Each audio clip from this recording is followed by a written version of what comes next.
Bonjour et bienvenue sur ce nouveau tutoriel Pilote Online dédié au module trésorerie. Donc le module trésorerie, voilà, c'est le petit icône en bas à gauche. Il va vous permettre en fait d'annoter informatiquement votre relevé bancaire. Alors aujourd'hui, comment ça se passe? C'est quand vous avez par exemple des remises de chèques ou des paiements par chèque, votre comptable vous demande de préciser quelles sont les factures que vous avez réglées avec votre chéquier. Alors en fait, c'est ce que vous allez pouvoir faire directement sur l'interface Pilote Online, ce qui vous évitera d'avoir à transmettre des petites annotations manuscrites à votre comptable pour qu'il puisse retrouver et les règlements ou les encaissements que vous avez fait sur votre compte. Alors, on a vu dans une autre vidéo que je vous invite à regarder si vous ne l'avez pas encore fait, comment paramétrer la récupération de votre compte bancaire directement sur l'indicateur qui est ici, la situation de votre trésorerie live. Ce module-là permet également d'alimenter le module trésorerie qui vous permet justement de faire cette annotation bancaire. Donc il y a une première chose à faire, c'est d'aller indiquer au tableau de bord qu'on a ici que vous souhaitez faire l'annotation. Pour cela, vous cliquez sur la petite roue crantée qui est ici, dans votre tableau de bord situation de trésorerie live, et vous allez aller dans le menu paramètres et options. Vous avez un premier paramètre qui vous indique la méthode d'import des lignes de banque. Donc par défaut, si c'est la première fois que vous arrivez sur cet écran, votre module est paramétré sur jamais juste les soldes. Dans le cas où vous souhaitez paramétrer vous-même, indiquer l'annotation de votre compte bancaire avec le module trésorerie, on va aller le paramétrer sur le module automatiquement. Vous cliquez sur enregistrer et vous revenez sur votre page d'accueil.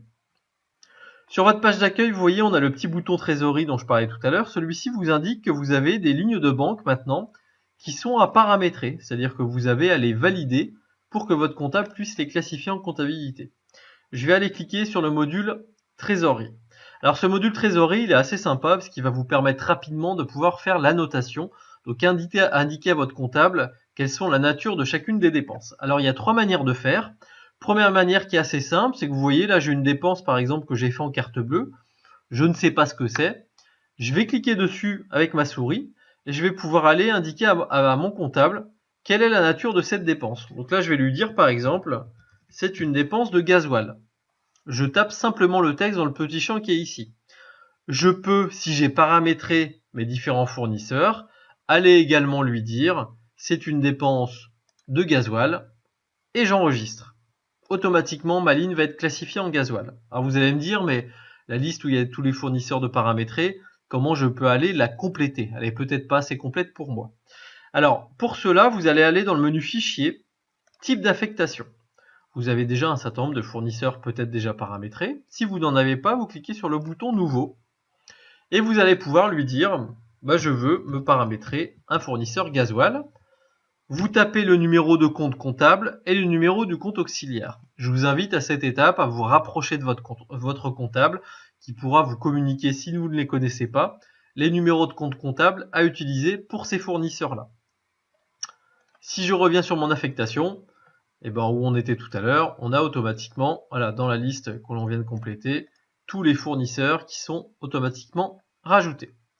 Ça, c'est la première manière d'annoter un compte bancaire. Alors vous pouvez aussi l'automatiser cette annotation.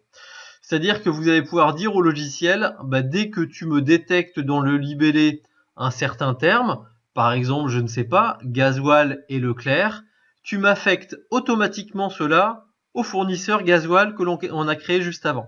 Le gros avantage, c'est que le logiciel, en fait, il va pouvoir vous faire des affectations automatiques sans que vous ayez à le faire manuellement, comme je viens de le faire dans la première étape tout à l'heure.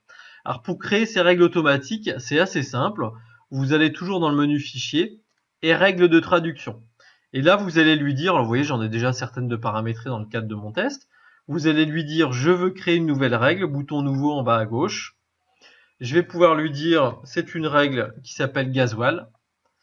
Je vais chercher dans le libellé de mon écriture, donc dans le libellé de ma dépense bancaire, si elle contient gasoil Leclerc, hop, je peux éventuellement mettre un montant supérieur ou égal à un certain montant si vous voulez faire des règles bien particulières.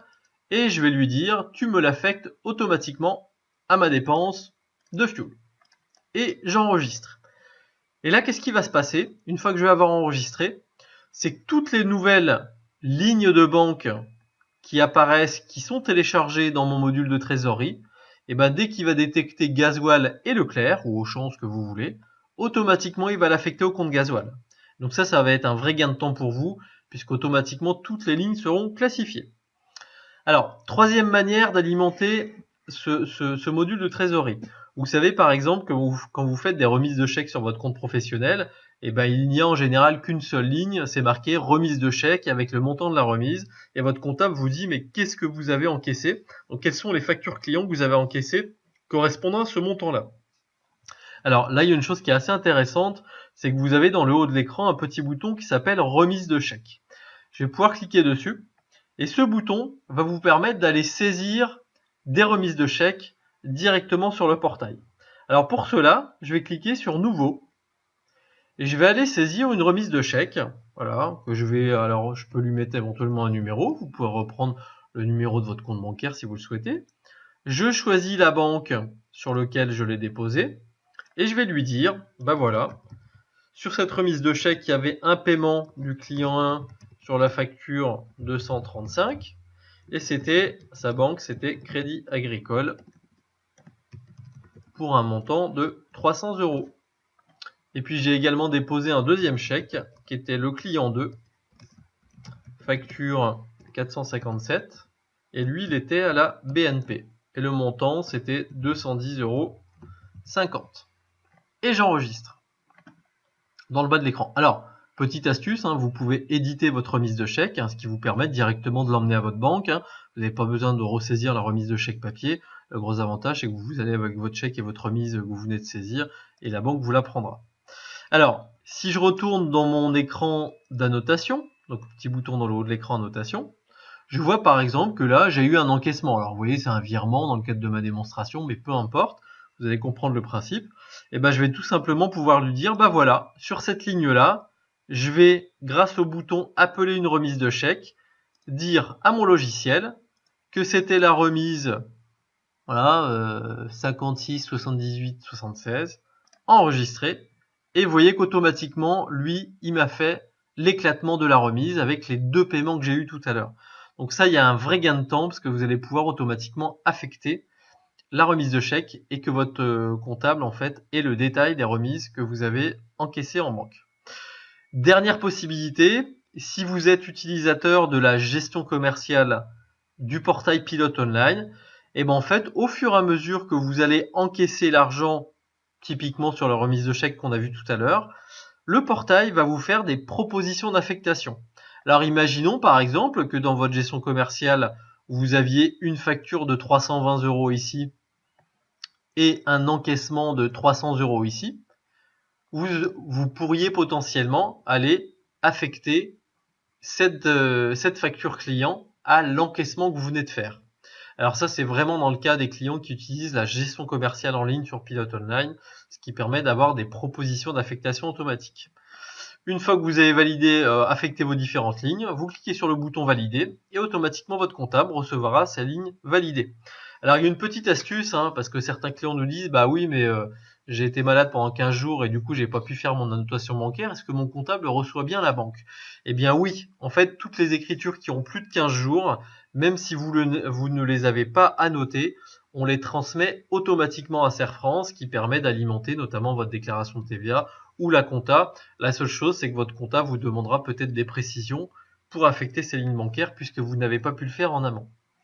Voilà, nous avons terminé sur ce module trésorerie. Merci d'avoir assisté à cette vidéo. Et puis je vous dis à bientôt pour un nouveau tutoriel. Merci.